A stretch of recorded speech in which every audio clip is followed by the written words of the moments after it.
Hello everyone, आप सबको horror history with Sheikh में स्वागत है। आज की कहानी है डरावनी छाया। रवि एक छोटे से गांव में रहता था।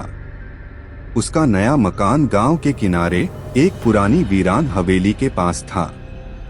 गांव के लोग कहते थे कि उस हवेली में कुछ अजीब घटनाएं होती हैं, लेकिन रवि इन बातों पर विश्वास नहीं करता था। एक रात बिजली चली गई। घर में अंधेरा छा गया।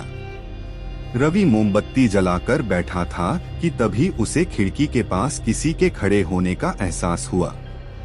जब उसने देखा तो वहां कोई नहीं था, लेकिन उसकी परछाई के साथ एक और परछाई थी। डरते हुए रवि ने कमरे का दरवाजा बंद किया और बिस्तर पर लेट गया। अचानक दरवाजे पर धीमी धीमी दस्तक होने लगी। वह डर के मारे हिल भी नहीं सका। दस्तक तेज होती गई। हिम्मत जुटाकर उसने दरवाजा खोला, लेकिन बाहर कोई नहीं था। तभी उसे अपने पीछे ठंडी सांसों का एहसास हुआ। जब उसने मुड़कर देखा तो एक काली छाया धीरे धीरे उसकी तरफ बढ़ रही थी। उसकी आंखों से खून टपक रहा था और वह फुसफुसा रही थी, तुम्हें यहाँ नहीं रहना चाहिए।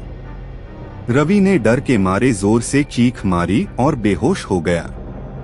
अगले दिन जब गांव वालों ने उसे देखा तो वह बुरी तरह कांप रहा था। उसने हवेली के पास दोबारा न जाने की कसम खा ली, लेकिन कहते हैं उस हवेली की छाया अब भी उसके पीछे है। क्या आप कभी किसी डरावनी घटना का शिकार हुए हैं?